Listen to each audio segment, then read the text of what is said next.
last session of the members of parliament. We will have the 5th session next year, where it will be closing of the 11th parliament come January of 2026. That's the biggest question. So security is on our mouths, corruption is also on our mouths, but also we're looking at agro industry, industrialization. I'm wondering when are all these going to be answered, and some of the numbers there are very alarming, especially when we want to hear about PDM, the parish development model under Emioga. How far have they gone? 10,000 parishes plus. How far have we gone with getting people to be to respond to some of the things? Has it been able to lift the 39% out of poverty, or are we alarming? Yesterday I read a report that really alarmed us that the poverty has in this season from 18 to 22%. This was by CS. That's one of the questions we'll be able to hear from the president. Also a hint, 72 billion budget. I know the nation, next will be able to hit it, especially in terms of debt. If our debt is at about 97 trillion shillings, what does that mean for us? Some reports say that we're above 50%, others say we're about the order of 50%, they're about between 58 and 49%. What does that mean for us as a country? How does Uganda dig in their pockets to be able to pay these taxes? And if you are able to collect 31 trillion shillings and our debt is 34 trillion shillings, that's the biggest concern for us moving forward.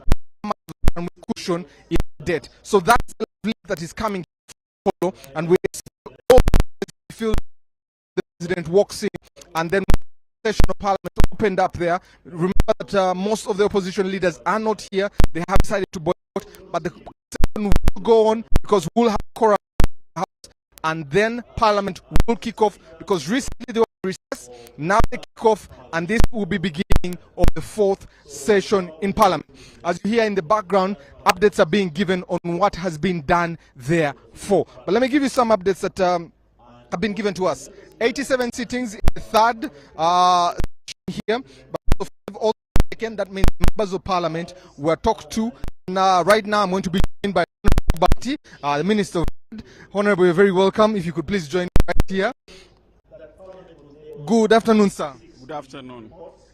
Today we see the state of nations are going to be addressed by the president. What are you anticipating for, especially in your docket of trade?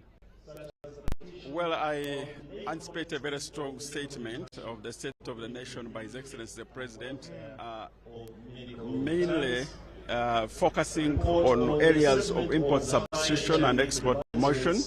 The growth of our industrial sector, as you know, that we have now grown to 16.5% of our GDP as manufacturing, and 27.4% of our GDP as industrial sector.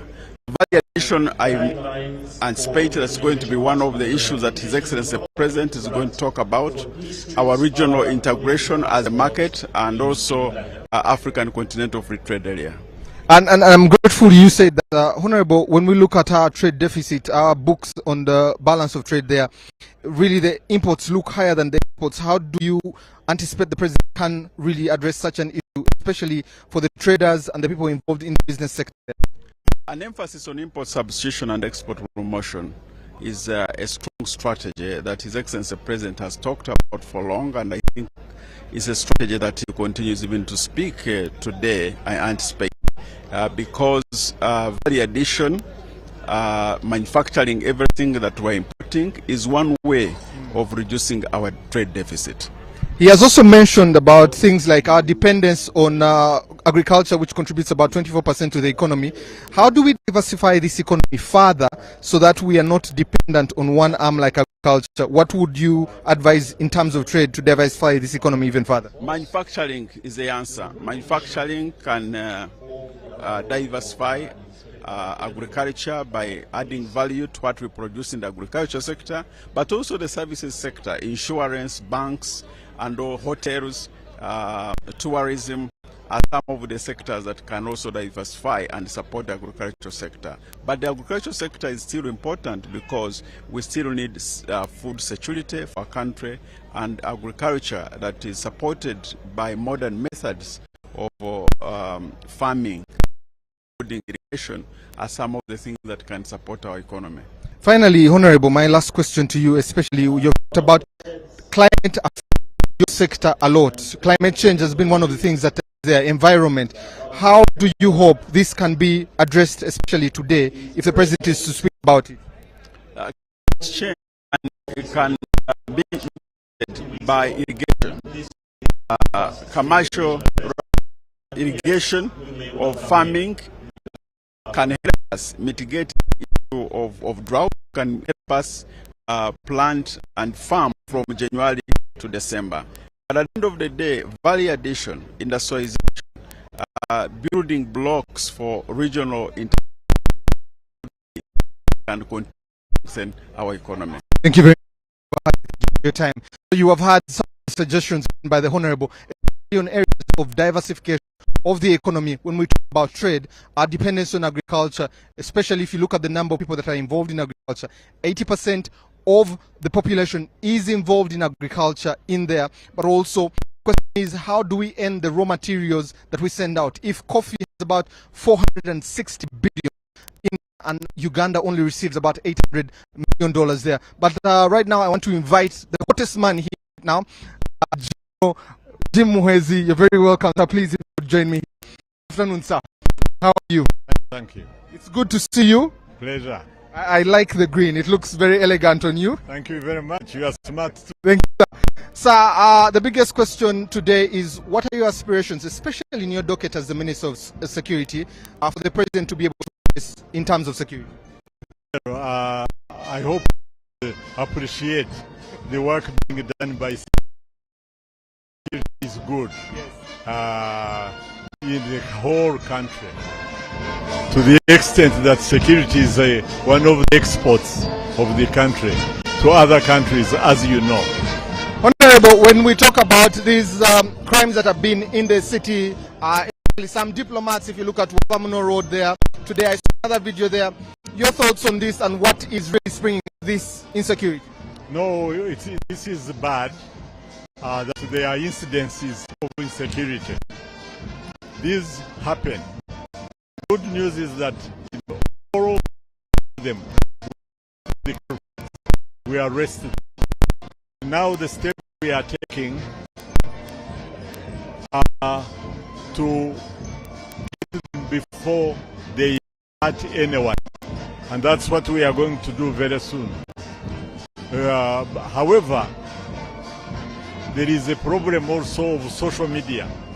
When they collect all of them and send them on social media in one day, it gives an impression that there is an escalation of insecurity. But most of these clips are of last year and the year before, and all the culprits were arrested. That's what the public should do. We are not saying that there are no crimes being committed. No, they are there. But they are not as rampant as the media depicts them to be. Secondly, we arrest them. We have so many of the people in prison and others in courts of law already. So it is bad, but we want to work with the communities to reactivate.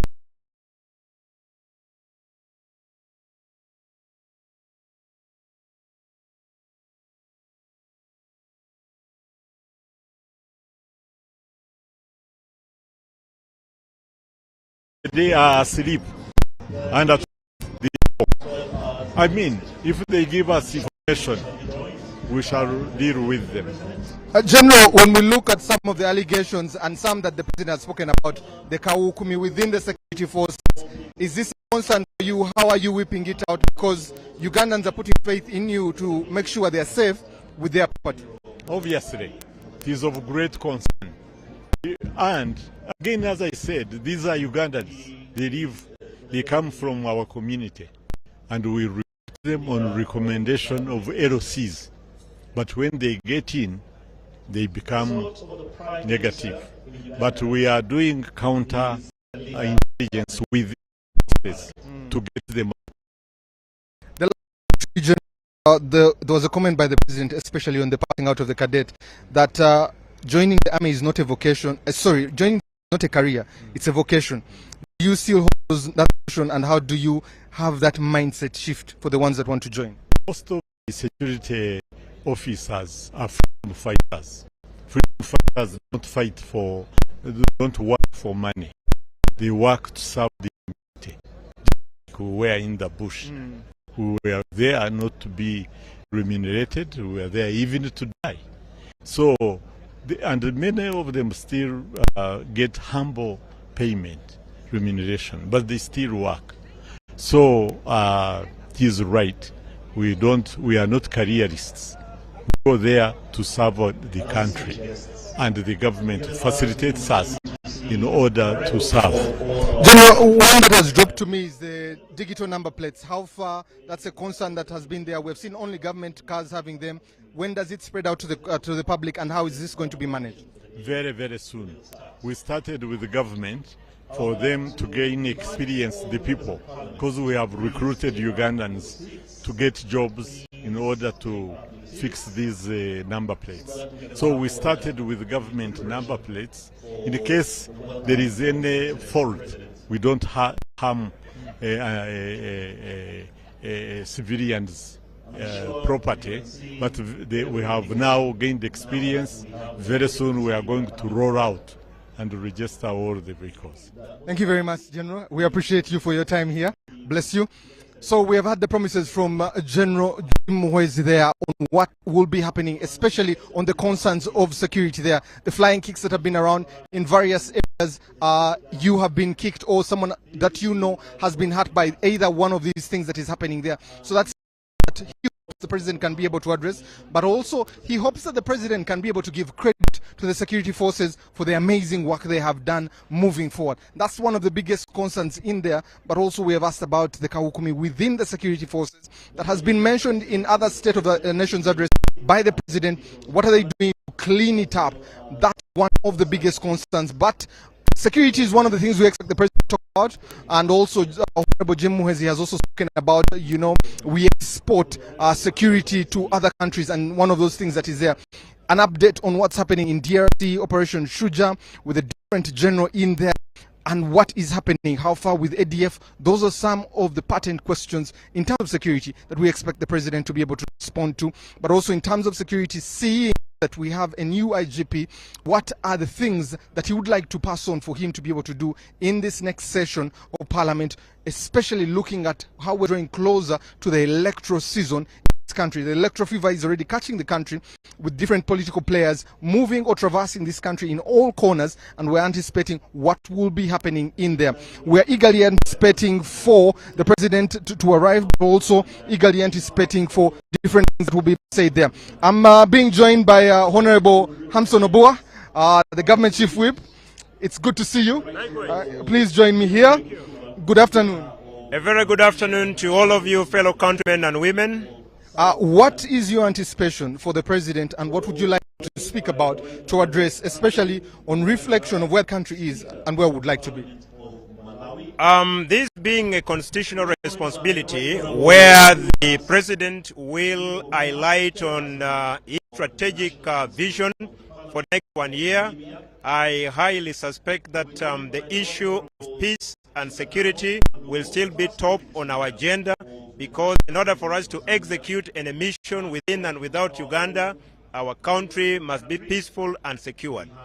Two, on the question of infrastructure, I still strongly believe that he will support the question of maintenance of our roads throughout the country through the 1 billion that has been going to all districts, cities and municipalities.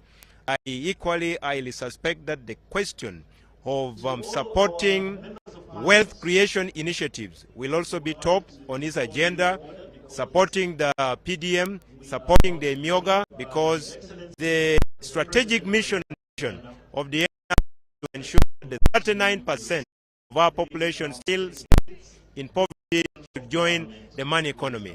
The question of supporting science-based initiatives like Chira Motors, to mention but a few, I think will form the basis of this address to the nation. These, in my opinion, are some of the strategic areas that I highly suspect His Excellency the President will highlight this afternoon. How about climate and weather? Because a concern has been there since we are very dependent on agriculture. Climate and weather and the environment are we're very dependent on rain for our food crop. How would you like him to address this area? Because food is one of those securities that we have as a country. I strongly believe that that is a question that we must all, as fellow countrymen and women, address ourselves to. The Mother Nature is not happy with all of us. It is important that instead of cutting the available trees, we as a people should adopt the motivation of planting more trees. The destruction of wetlands by fellow countrymen and women is a big challenge in this country. I equally suspect that His Excellency the President may address some of those, the way we are becoming destructive to the environment. And lastly, Honorable, when we look, I see the President is approaching us there.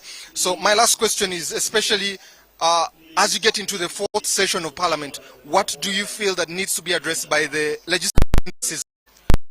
Briefly, we have already as government highlighted our strategic agenda on the legislative front. His Excellency the President will be able to highlight them sector by sector, and I really want to leave that to him, because previously that information, every sector has highlighted its legislative agenda. Thank you very much. Right now,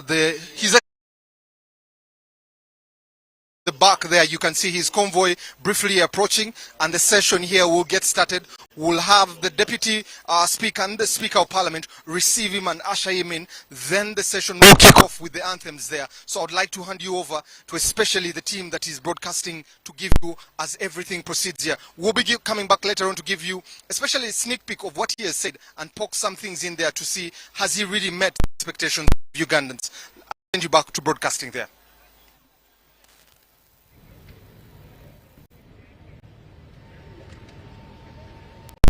The street guard that is mounted by officers and men of the Uganda Police Force is set as a street guard to receive His Excellency the President.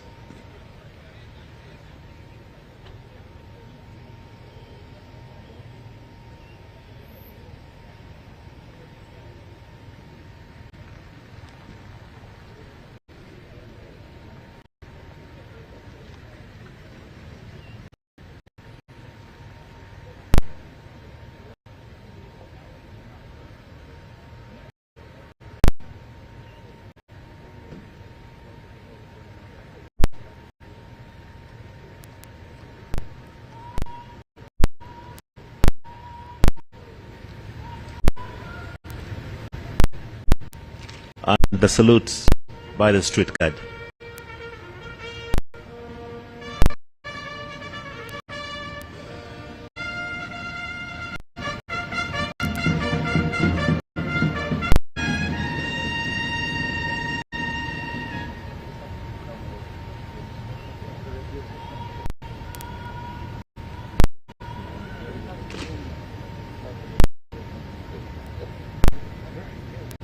So His Excellency is being escorted down the street guard by the Inspector General of Police.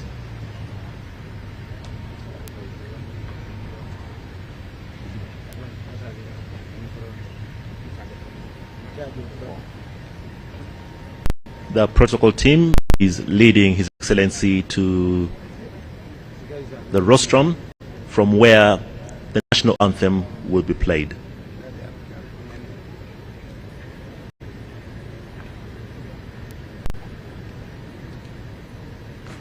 His Excellency is joined, accompanied by Mama Janet Museveni, the First Lady. First Lady as well as Minister for Education and Sports. I can see His Excellency is waving not only to the receiving party,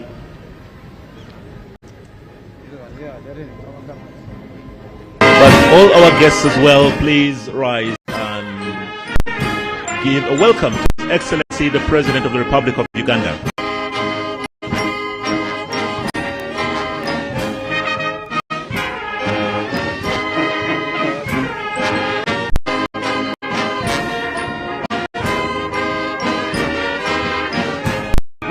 session of Parliament now ends. At this juncture, I shall take leave until the House is over. His Excellency the First Lady are being escorted to their tent, at which point His Excellency will sign the visitors' book.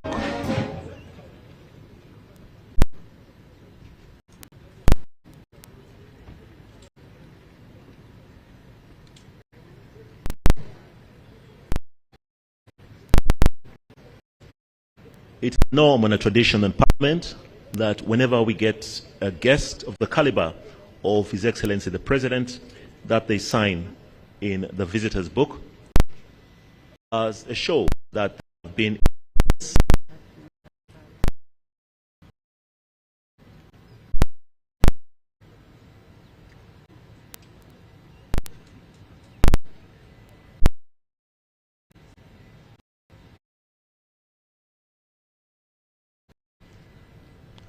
And for those who are familiar with parliamentary procedure, you can see that the Sergeant at Arms is ready at the start of the Speaker.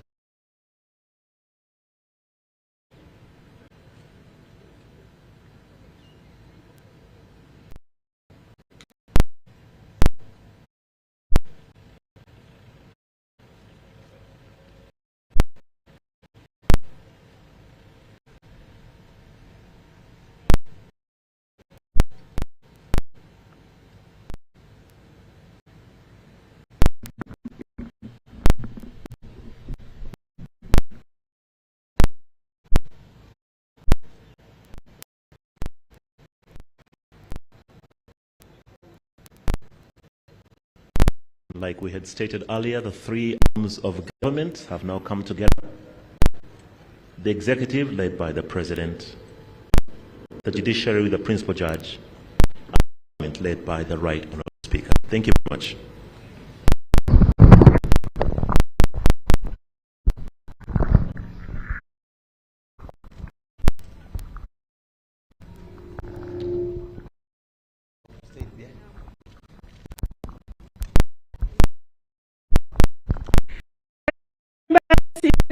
The President and the Speaker.